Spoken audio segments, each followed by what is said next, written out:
Hello, America. A lot to do today. I have never, ever called for an opposing voice to be silenced, not even Osama bin Laden.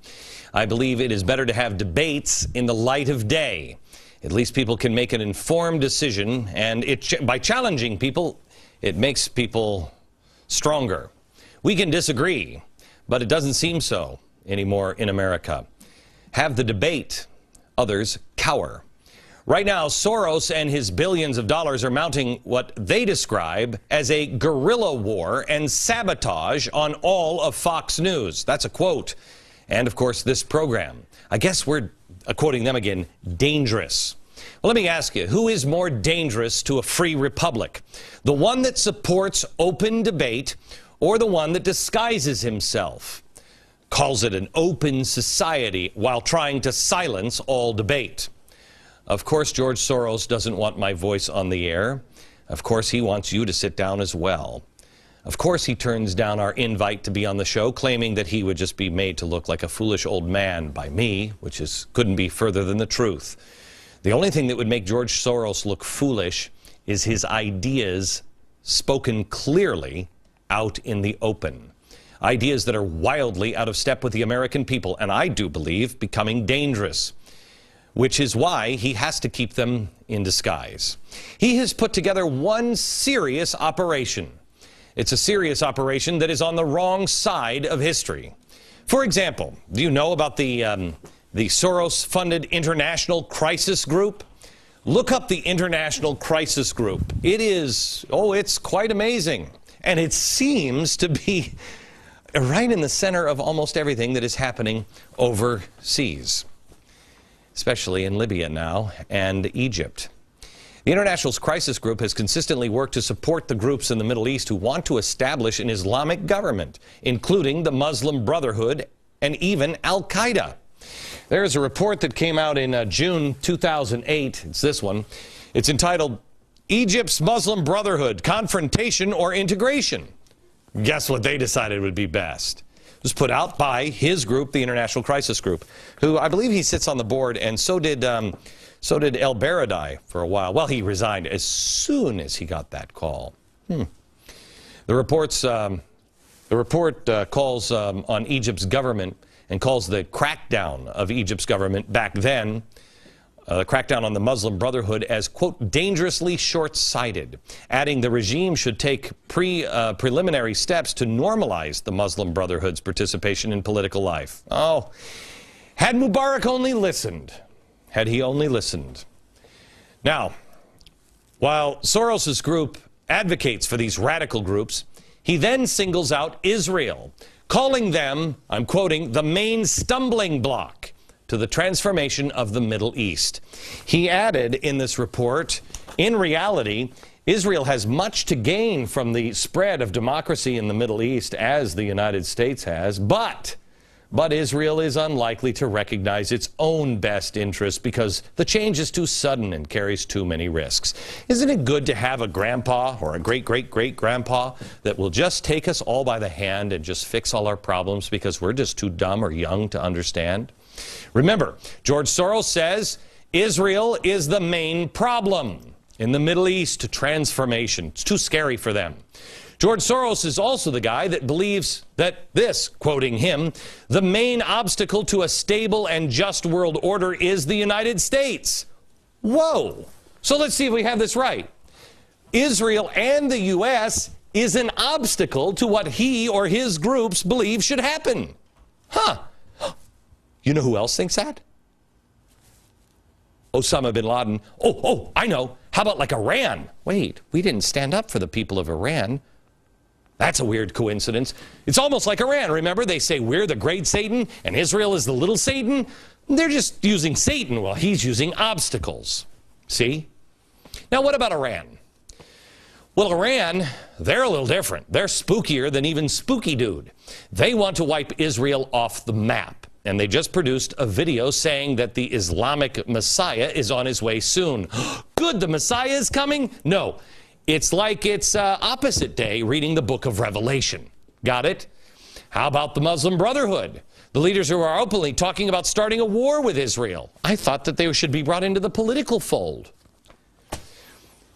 I want to pretend here for just a moment that the news is just a bunch of completely spontaneous, unrelated events. No one is orchestrating anything. And that George Soros wants all the countries of the world to have a Jeffersonian constitution. And that there's nobody on the planet that believes in the 12th Imam or the Mahdi that's going to behead all the unbelievers planet-wide. Or that the administration, let's pretend the administration hearts Israel, okay? And every child in every high school is as talented as all of the kids at that high school on Glee. Now, with that in mind, let's look at the direction in the Middle East. Do you think it's headed towards the peaceful conclusion? To a happier world? Do you think it's going to end well, or not so much? Are things happening that are beneficial to the survival of Israel, or not so much? Is there any leader in the world standing up for Israel, or not so much? Yeah, Bob, I'd have to go for not so much. Israel is under attack. And let me show you just a couple of things. Okay, first of all, we have George Soros's powerful group and his players in the White House saying that they're obstacles, and also his players in the White House are pushing the Responsibility to Protect Act. But let's look here. Obama says that just last September that we want a Palestinian state, that it was possible within a year. Listen to this exactly.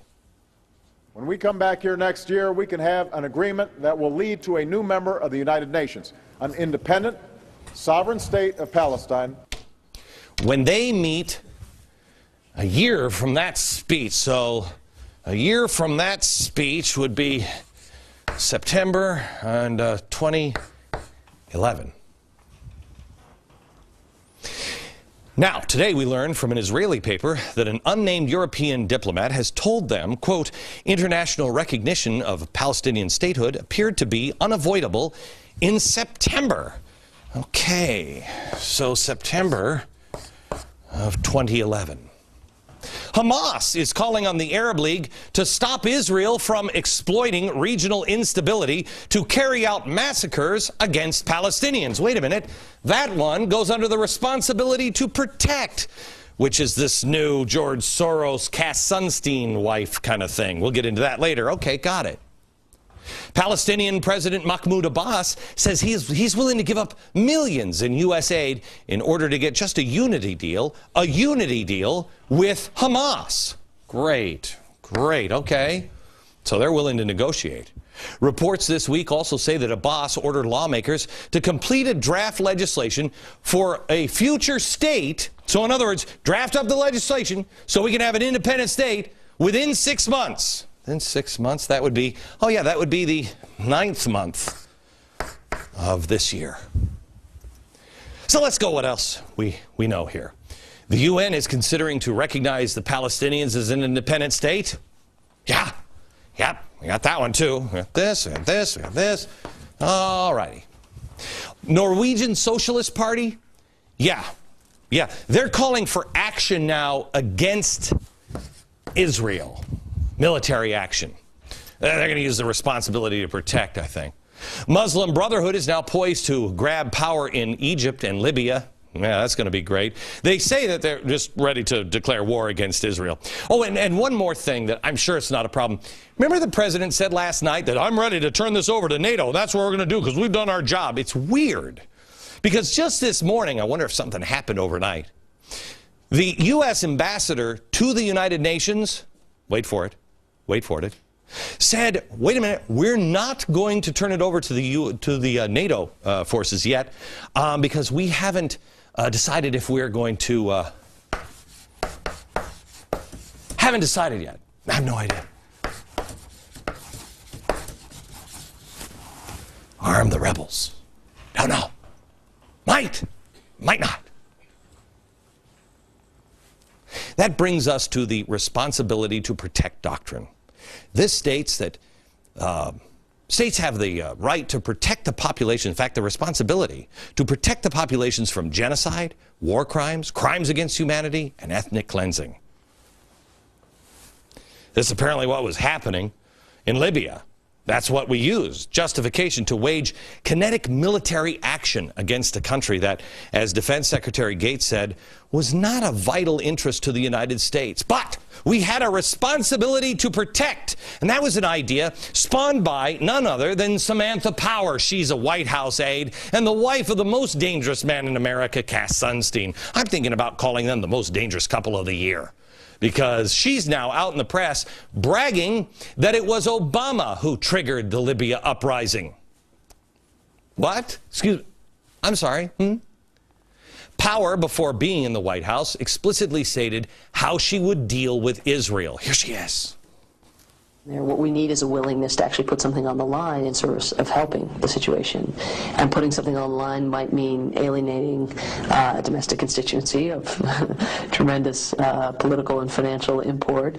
It may more crucially mean sacrificing or investing, I think more than sacrificing, literally billions of dollars not in servicing Israelis military, but actually in investing in the new state of Palestine, in investing billions of dollars it would probably take also to support, I think, what will have to be a mammoth protection force. Any intervention is going to come under fierce criticism, but we have to think about lesser evils, especially when the human stakes are just becoming ever more pronounced. Too high. That bad Israel. The responsibility to protect doctrine. It worked in Libya, and they're going to try it again against Israel because the stakes are just too high.